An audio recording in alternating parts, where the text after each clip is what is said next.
We've done it. 7,000 samples later, F9 hat is complete. And this one is Mammoth.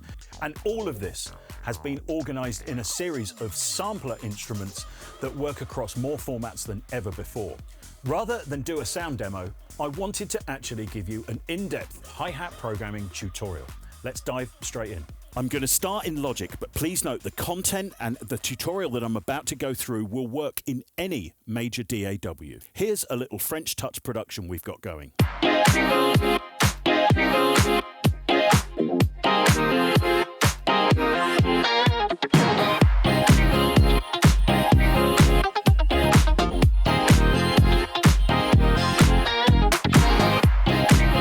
It's already sounding good, it's nice and solid, it's got movement, but let me show you how I've used hat to elevate it to this.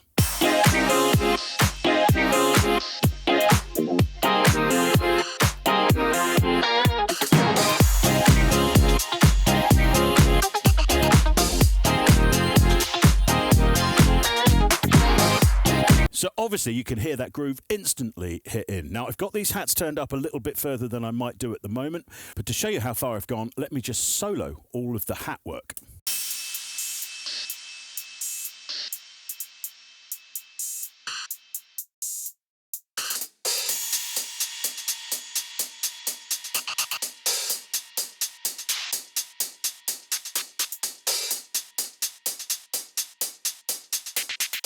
The first thing I want to throw your attention at is something you may have heard in the first part, which sounds a little bit out of time and a little bit out of place. And that's this hat sound. And I've actually brought this hi-hat part down so you can see the waveform of the music that it's playing against.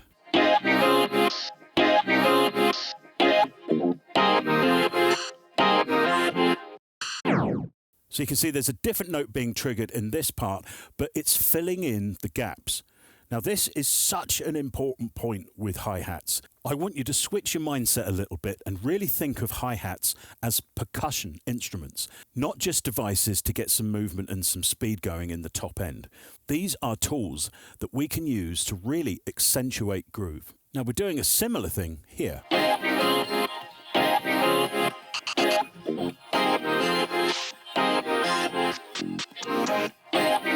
I've worked in music for years and I cannot tell you how vital it is to get to grips with additional little top-end elements like this to make your productions really shine. You can also use them as arrangement elements. You could run round this loop once without those additional parts and then drop them in. Our brains are completely attuned to contrast and we really notice changes, little subtle changes in the top end. Now, we are coming to the meat and potatoes programming, but I just want to show you what I've done here. I've turned some of the Synth Hi-Hat open hats into cymbals. And in Logic here, I've actually reversed a couple of them and then put a fade out, but changed that fade out to a speed up. And it works so well as a riser because it's mainly high frequency, as you heard before, but then it's being pitched all the way down and brought up, so you get quite a dramatic tonal change. And as each file is ever so subtly different, it means we can pan them left and right and they will do a wide stereo spread with minimal phase issues. I then grouped them together, added some careful reverb and bounced the results down. Now, whilst I was doing this, I realised this might be useful for you guys too. So if you want copies of these, please let me know. Let me now just play you the front of this piece.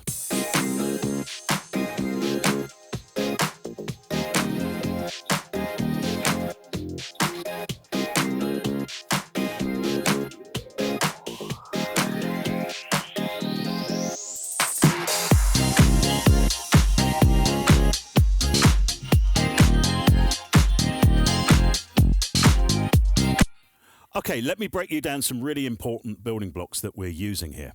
You'll see this one, the SW808 hats. I've got the velocities of the different notes here set at different values. And this relates to their output. So the strongest note is on the beginning of each pulse. You can see the velocities here in red are up at the top. The second loudest are on the offbeat. And these additional hi-hats that fall on the tiny little 16th divisions, you'll see they're kind of creating this step pattern downward, which allows me to create this groove. And you hear that pulse within it. If I now take all of them and just push them all to highest velocity, you'll hear the groove completely changes.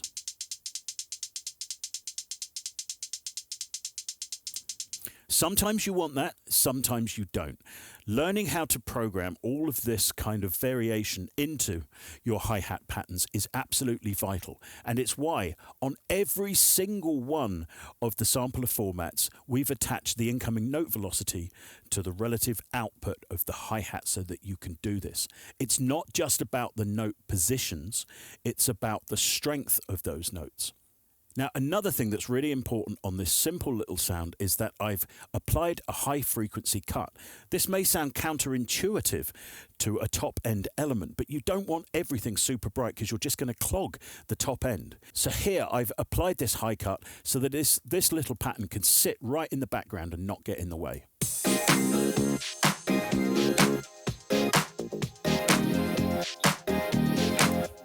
It sounds way too quiet, but let me take it out and you'll hear the difference.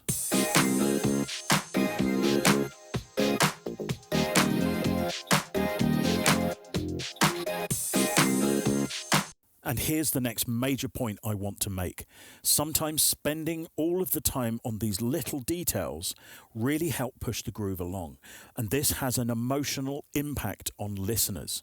I cannot tell you how important it is that your music makes people feel something, because that's what makes them return to listen to it again.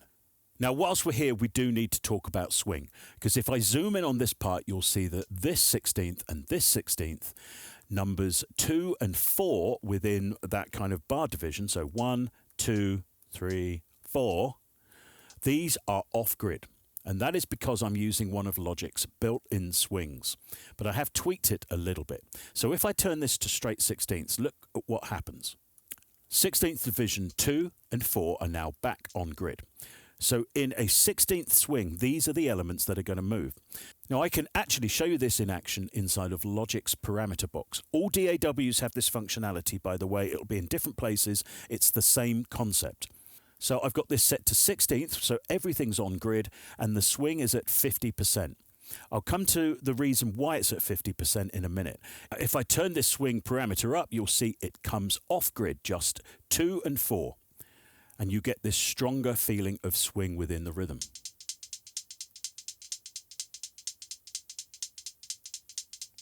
Until it gets too extreme and it doesn't really sound particularly pleasant. For me, I find anything up to about 62 at this tempo works really well. Now, why do we start at 50? Well, this is down to historical programming of swing on things like MPCs. So basically, the whole idea is you could have negative swing. In other words, we could bring it less than 50 and look what happens. It comes forward, but it sounds weird. In the context of a track, it doesn't really seem to work. We seem to only like it when it goes backwards. But the reason for the 50, well, if you take these two stronger beats, the downbeat and the offbeat, this note is exactly 50% in between. So if you go above 50, this note is now, for example, 60% of the way between those two notes. That's the reason for those numbers. There are a few systems where this is not the case. For example, Native Instruments Machine, where on grid is exactly 0 and then it goes upwards from there. No idea why they chose to actually break the paradigm that everyone was used to, but there we go. Everything sometimes has its own differences. Now let me show you some tricks that we're going to employ throughout all of this. First of all, I've turned all of them up to high velocity and swung. Now let's just take the very last one and drop it in velocity and therefore level. You hear how that groove starts to shift? It's fascinating, the interplay in our ears and our brains between the shuffle and the volume. Now, also, the one thing I have noticed, you can take sometimes these last elements and push them even further back. So never be scared to try differing degrees of swing. I can't tell you how rewarding it can be to learn this. The one thing that changed my entire life with this kind of programming was learning that it's not just about the position of the note, it's about how loud that element is that really reinforces certain elements of groove. Everything at max, And now everything with differing velocities. Now I wanted this to have some humanism to it, so I've actually pulled up a MIDI modulator. That these kind of things are available in all of the DAWs now. So I've set the LFO to a random waveform. It's quite fast, it's on eighths, and I've smoothed it right out. So as you can see, it's a nice kind of chaotic. It's going to be slightly different on every single turn. And I fed that to the fine tune of the sampler. So you can see the fine tune just gently tweaking itself there. This is going to add a little bit of pitch variation to the part. I've also set up a random LFO inside Logic Sampler. I'm just giving the attack a little nudge, so it's going to soften in places, adding a little bit more difference. We could always go extreme with that. And also I've applied just a static random number for each key push onto pan.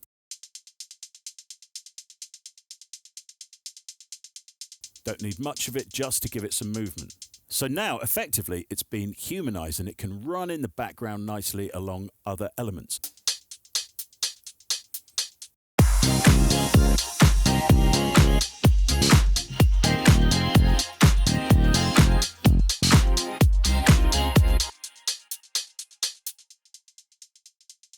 So even though it's got some lumps in it and it's adding some humanization, it's not getting away from the tight top-end power on top.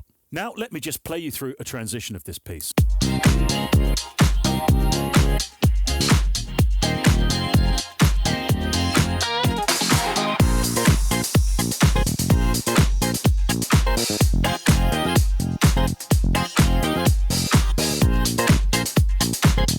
So for just solo a few things, we've got a traditional offbeat pulse here.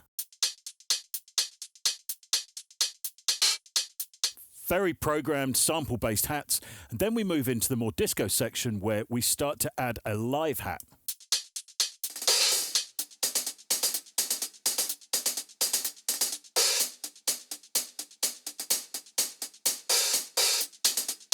And you'll hear our programmed offbeat pulse come back in there. Also, I just want to highlight this little fill. So let's break down why I've done that. The most important thing is that this section is different musically to this, so I wanted to change the hi-hat sound for that one particular part. And you'll hear that it gives this extra impression of something being different. As I've said before, all of our senses and our experience of music are contrast-based, so when you can make changes like this, it has an emotional impact. And hopefully this gives an example of how powerful our live hi-hat patches are.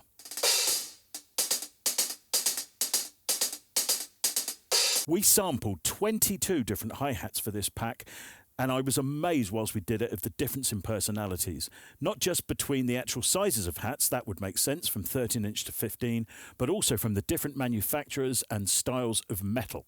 Let me quickly break down what's on each patch. There are 8 different articulations starting at F1. On F1, you get a pedal hat sound. On F#1, as per the standard MIDI definitions, you get a closed hat. On G1, you get a closed mini hat. That's how you can get those brilliant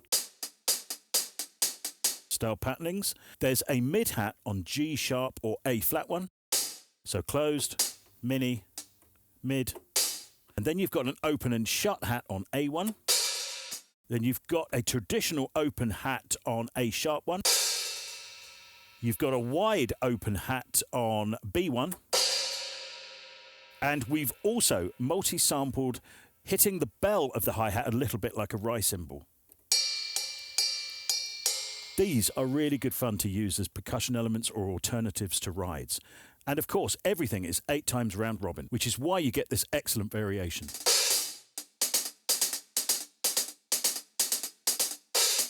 If you like the sound of the grooves here, don't forget we've included a full complement of MIDI files that are set up not only for the live hi-hat key mapping, but also for the synth hi-hats, the alternative 909 selector patches, and the Lindrum selectors. Let me now just head back to this offbeat pulse. I've got some downbeat hats from the Argon Tight Hats patch, and as you can see, I've got a little additional shuffle in there where I've done my velocity change. And here is the main offbeat pulse. It's actually a closed hat sound from the Fat Hats collection. And I've just added a second hat there to bring some interest. But as you see, it's the same velocity. So can we do a trick that we made earlier to get that to sit a little bit better? Let's have a listen.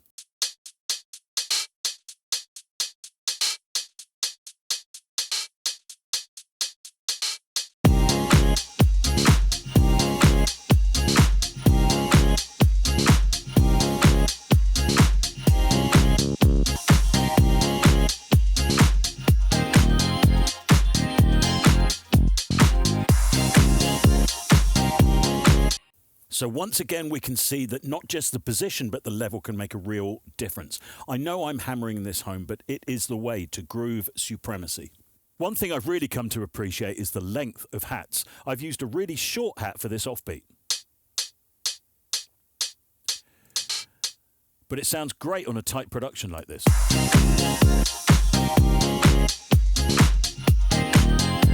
Now, if I were to add, say, a really open, sloshy hat,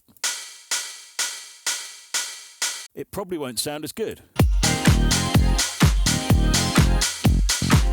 And this is why wherever possible, on nearly all of them, we've added attack, hold, and release functions. So if I take the release all the way down, so in other words, we can then control the exact length of this hat with the note length. I have found really playing with this hold to get them as tight as possible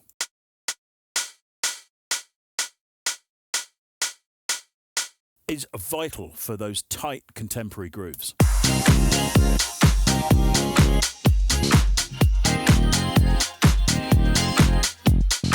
Because then we could make a dynamic change between sections, opening that hold up a little bit.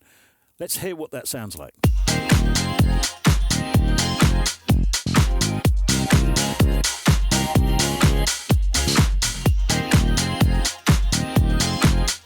So there we've got a new device to subtly build energy in an arrangement, simply by changing the length of the open hi-hat. We have now replicated nearly all of the functionality from the Contact GUI into Halion Sonic, thanks to some great coding tricks.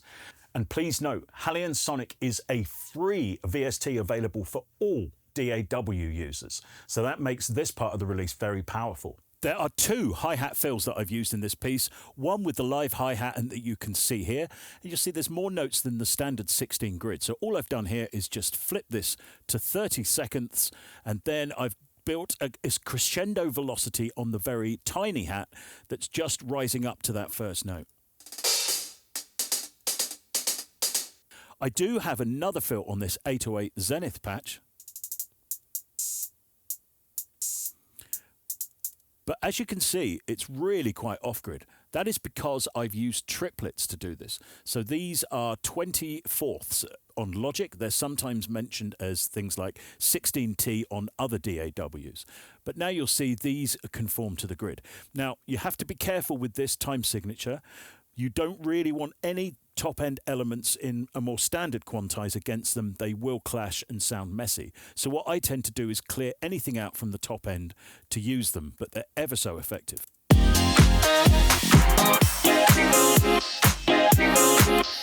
So here you can see I've got some 16th pattern hats just before it, and I've carved them out just to let that triplet fill happen so that they don't clash. Whilst I'm here, I just wanted to show you one extra thing that I've used as another arrangement and building device. I've copied the Argon Tight Hats patch and got my little 16th pattern playing on two different notes and panned them. So that's one side, here's the other. So two different hat sounds, put them together, what do you got? It's a slightly wider than normal hi-hat pattern. Why is this important? Well, just before it, I had one that is using the first hat sound that you heard that's mono. When this comes in, it just widens up nicely, and it's another device for creating that contrast I talked about earlier. Could even delay one part of this just by a few clicks. So let's go to the delay parameter in Logic. This will create what's known as a Haas effect, making the hi-hats seem wider.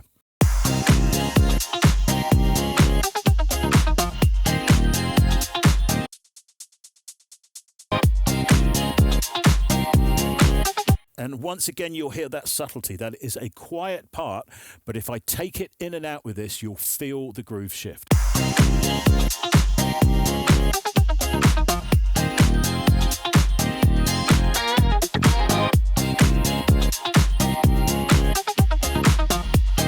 Once again, it's details. Learn how to put the details into this level of programming. You will never look back. I'm sure many of you, like me, struggle with getting balances right on hi-hats parts.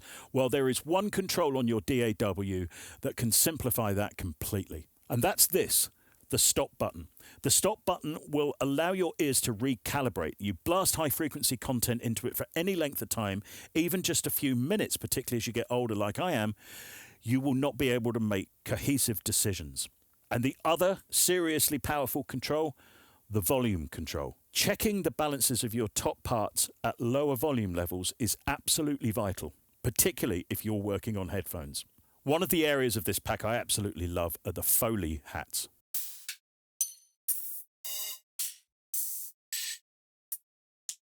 This is where we've made hi-hat sounds out of collections and layers of different Foley recordings. And more than any of the other hi-hat patches, these really take to being pitched down nicely. Now let's have a look at another example inside of Ableton, and I really want to draw your attention to the Lofi hats.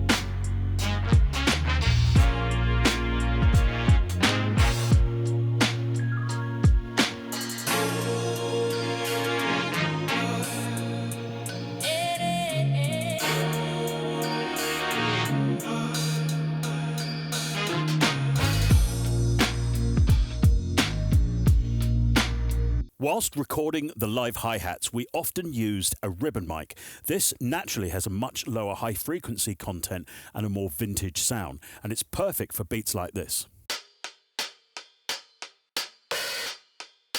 We've got 11 different sets and they've all got slightly different personalities.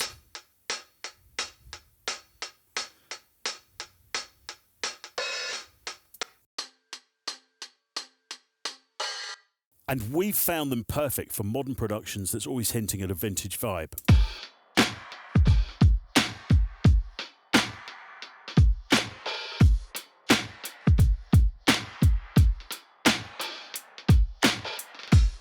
Now, one thing I do want to bring your attention to, if you come over here in Ableton, this will show you the delays of each track, and you can flip between millisecond and samples. And as you can see, on quite a few of these, I've actually set up a little bit of delay. This is sometimes described as dragging, but basically you're making everything sound a little bit lazy.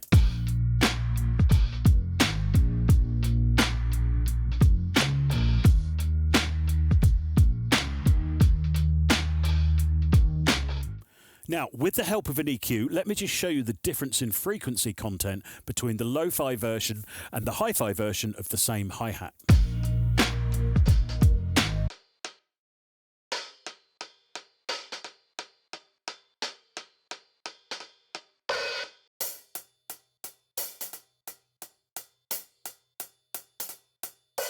And I promise you, if you experiment with the different sounds within this pack, as well as reducing the top end on certain sounds, you'll find that your rhythm programming increases in quality dramatically.